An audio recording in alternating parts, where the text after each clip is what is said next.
Hi hello ಎಲ್ರಿಗೂ ನಮಸ್ತೆ ಆತ್ಮೇರೆ, ನಾನು ನಿಮ್ಮ ಸತೀಶ್ HR. ಸ್ನೇಹಿತರೆ, ಇವತ್ತಿನ ಈ ವಿಡಿಯೋದಲ್ಲಿ ಸ್ಟಾಲ್ 3 ಕೈ ಬರಹ ಮತ್ತು ಕ್ಯಾಲಿಗ್ರಫಿಗೆ ಸಂಬಂಧಪಟ್ಟಂಥ ಮಾಹಿತಿನ ತಮ್ಮೊಟ್ಟಿಗೆ ಹಂಚ್ಕೊಳ್ಳೋದಕ್ಕೆ ಬಯಸ್ತೇನೆ. ಯಾರೆಲ್ಲ ಇದೇ ಮೊದಲ ಬಾರಿಗೆ ಸೃಷ್ಟಿ ಸಿಂಚನ ಯೂಟ್ಯೂಬ್ ಚಾನಲನ್ನು ವೀಕ್ಷಣೆಯನ್ನು ಮಾಡ್ತಾ ಇದ್ದೀರಾ, ಸಬ್ಸ್ಕ್ರೈಬ್ ಆಗಿ ಇದೇ ರೀತಿಯ ಸಾಕಷ್ಟು ವಿಡಿಯೋಗಳನ್ನು ವೀಕ್ಷಿಸಿ ಅಂತೇಳಿ ತಮ್ಮಲ್ಲಿ ಕೇಳ್ಕೊಳ್ತಾ, ಕೈ ಬರಹವು ಬರಹಗಾರರ ವ್ಯಕ್ತಿತ್ವವನ್ನು ತಲುಪಿಸಲು ಸಹಾಯ ಮಾಡುತ್ತದೆ. ಒಂದು ಸೂಕ್ಷ್ಮ ಮತ್ತು ಸ್ವಚ್ಛ ಬರಹ ಶೈಲಿ ಮಾನಸಿಕವಾಗಿ ಗಂಭೀರ ಮತ್ತು ಸೃಜನಶೀಲತೆಯಾದ ವ್ಯಕ್ತಿತ್ವವನ್ನು ಪ್ರತಿಬಿಂಬಿಸುತ್ತದೆ. ಸುಂದರವಾದ ಕೈಬರಹದ ಅಭ್ಯಾಸ ಮಾಡುವುದರಿಂದ ಮಕ್ಕಳಲ್ಲಿ ಆತ್ಮವಿಶ್ವಾಸ ಹೆಚ್ಚುತ್ತದೆ ಮತ್ತು ಕ್ಯಾಲಿಗ್ರಫಿಯನ್ನು ಕಲಿಯುವ ಮೂಲಕ ಮಕ್ಕಳಿಗೆ ಗಮನ, ಶ್ರದ್ಧೆ ಮತ್ತು ಶಕ್ತಿಯ ನಿಯಂತ್ರಣದ ಅಭ್ಯಾಸ ಸಿಗುತ್ತದೆ ಮತ್ತು ಉತ್ತಮ ಬರಹವು ಫೈನ್ ಮೋಟಾರ್ ಸ್ಕಿಲ್ಸ್ ವೃದ್ಧಿ ಮಾಡಲು ಸಹಾಯ ಮಾಡುತ್ತದೆ. ಇಲ್ಲಿ ಬರ್ತಕ್ಕಂಥ ಕಲಿಕಾ ಫಲಗಳನ್ನು ನಾವು ನೋಡೋದಾದರೆ, ಮೌಲ್ಯಮಾಪನದಲ್ಲಿ ಪರಿಚಿತ ಮತ್ತು ಅಪರಿಚಿತ ಬರಹಗಳಲ್ಲಿ ಆಸಕ್ತಿ ತೋರುತ್ತಾರೆ. ತಮ್ಮ ಇಚ್ಛಾನುಸಾರ ಶಿಕ್ಷಕರಿಂದ ನಿಶ್ಚಯಿಸಿದ ಘಟನೆಗಳಲ್ಲಿ ಬಂದಿರುವ ಕಾಗುಣಿತದ ಬಗ್ಗೆ ಎಚ್ಚರಿಕೆ ವಹಿಸಿ ಸ್ವತಃ ಲೇಖನ ಬರೆಯುತ್ತಾರೆ. ಉದಾಹರಣೆ, ಮಿತ್ರನಿಗೆ ಪತ್ರ ಬರೆಯುವುದು, ಪತ್ರಿಕಾ ಸಂಪಾದಕರಿಗೆ ಪತ್ರ ಬರೆಯುವುದು. ಸ್ವಇಚ್ಛೆಯಿಂದ ಅಥವಾ ಶಿಕ್ಷಕರಿಂದ ನಿರ್ದೇಶಿಸಲ್ಪಟ್ಟ ಚಟುವಟಿಕೆಗಳಲ್ಲಿ ಬರವಣಿಗೆ ಪ್ರಕ್ರಿಯೆಗಳ ಬಗ್ಗೆ ತಿಳಿದು ತಮ್ಮ ಬರವಣಿಗೆಯನ್ನು ಸಂಶೋಧಿಸುತ್ತಾರೆ ಮತ್ತು ಬರವಣಿಗೆಯ ಉದ್ದೇಶ ಮತ್ತು ಓದುಗನಿಗೆ ಅನುಸಾರವಾಗಿ ತಮ್ಮ ಬರವಣಿಗೆಯಲ್ಲಿ ಪರಿವರ್ತನೆ ಮಾಡುತ್ತಾರೆ.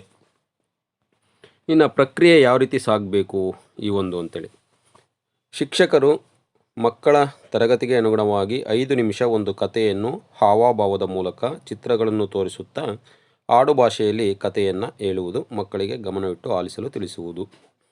2. ಕಥೆಯನ್ನು ಹೇಳಿದ ನಂತರ ಮಕ್ಕಳಿಗೆ ಸುಗಮಕಾರರು ಹೇಳಿದ ಕಥೆಯನ್ನು ಬರೆಯಲು ತಿಳಿಸುವುದು. 10 ನಿಮಿಷಗಳ ಕಾಲಾವಕಾಶವನ್ನು ನೀಡುವುದು. ಅಂದರೆ 5 ನಿಮಿಷ ಶಿಕ್ಷಕರು ಕಥೆಯನ್ನು ಹೇಳ್ತಕ್ಕಂಥದ್ದು.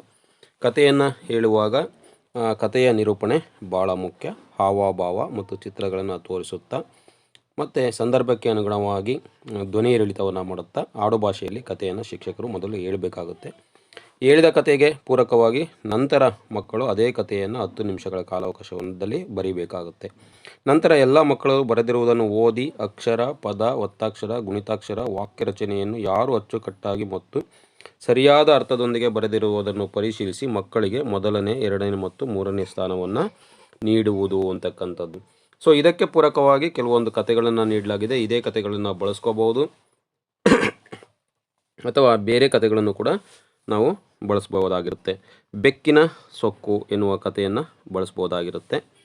ಸೊ ಈ ಕಥೆಯನ್ನು ತಾವು ಬಳಸ್ಬೋದು. ಗೌರಿ ಅಂತಕ್ಕಂಥ ಕತೆ. ಇಷ್ಟು ಕಥೆಗಳನ್ನ ಒಂದು ಮಾದರಿಯಾಗಿ ನೀಡಲಾಗಿದೆ ಅಂತಕ್ಕಂಥದ್ದು. ನಲಿಕಲಿಯಲ್ಲಿ ಬಂದಿರತಕ್ಕಂಥ ಕಥೆಗಳನ್ನು ಬಳಸ್ಬೋದು ಅಥವಾ ಪಠ್ಯಾಧಾರಿತ ಕಥೆಗಳನ್ನು ಬಳಸ್ಬೋದು, ಚಿತ್ರಸರಣಿ ಕಥೆಗಳನ್ನು ಬಳಸ್ಬೋದಾಗಿರುತ್ತೆ. ಮತ್ತು ವಿದ್ಯಾರ್ಥಿಗಳು ಕಥಾ ಪುಸ್ತಕಗಳು ಸಾಕಷ್ಟು ಸಿಗುತ್ತವೆ. ಈ ಕಥೆಗಳನ್ನು ಆಯ್ಕೆಯನ್ನು ಮಾಡುವಾಗ ತುಂಬ ದೀರ್ಘವಾಗಿರ್ತಕ್ಕಂಥ ಕಥೆಗಳನ್ನು ಆಯ್ಕೆಯನ್ನು ಮಾಡಬಾರ್ದು. ಒಂದು 5 ನಿಮಿಷದಲ್ಲಿ ಸ್ಪಷ್ಟವಾಗಿ ಶಿಕ್ಷಕರು ನಿರೂಪಣೆಯನ್ನು ಮಾಡ್ತಕ್ಕಂಥ ಕತೆ ಆಗಿರಬೇಕು. ಆ ಕತೆ 5 ನಿಮಿಷದ ಕಥೆಯನ್ನು ಆಲಿಸಿದಂಥ ಮಕ್ಕಳು 10 ನಿಮಿಷ ವ್ಯವಸ್ಥಿತವಾಗಿ ಗುಣಿತಾಕ್ಷರ ತಪ್ಪಿಲ್ಲದೆ ತಮ್ಮ ಒಂದು ಅಭಿವ್ಯಕ್ತಿಯಲ್ಲಿ ಸರಿಯಾದ ವಾಕ್ಯ ರಚನೆಯೊಂದಿಗೆ ಬರಿತಕ್ಕಂಥ ಸಾಮರ್ಥ್ಯ ಅಥವಾ ಪೂರಕವಾಗಿರ್ತಕ್ಕಂಥ ಕಥೆಗಳನ್ನು ಮೊದಲು 1, 2 ಅಥವಾ 5 ಕಥೆಗಳನ್ನು ಆಯೋಜನೆಯನ್ನು ಮಾಡ್ಕೋಬೇಕಾಗುತ್ತೆ. ಸೊ ಈ ರೀತಿ ಶಾಲಾ ಹಂತದಲ್ಲಿ ಶಿಕ್ಷಕರು ಕೂಡ ಸಿದ್ಧತೆಯನ್ನು ಮಾಡಿಸ್ಬೇಕಾಗುತ್ತೆ. ನಂತರ ಕ್ಲಸ್ಟರ್ ಹಂತದಲ್ಲಿ ನೀಡ್ತಕ್ಕಂಥ ಕಾರ್ಯಕ್ರಮದ ಮೌಲ್ಯಮಾಪಕರು ಏನಿರ್ತಾರೆ, ನಿರ್ಣಾಯಕರು, ಇವರು ಕೂಡ ಮಕ್ಕಳ ಒಂದು ದೃಷ್ಟಿಯಿಂದ ಈ ರೀತಿ ಚಟುವಟಿಕೆಗಳನ್ನು ಆಯೋಜನೆಯನ್ನು ಮಾಡಿಕೊಂಡ್ರೆ ಈ ಒಂದು ಕ್ಯಾಲಿಗ್ರಫಿ ಅಂತಕ್ಕಂಥ ಚಟುವಟಿಕೆಯನ್ನು ಸಂಪೂರ್ಣವಾಗಿ ನಾವು ಯಶಸ್ಸನ್ನು ಗಳಿಸ್ಬೋದು ಅಂತಕ್ಕಂಥದ್ದು.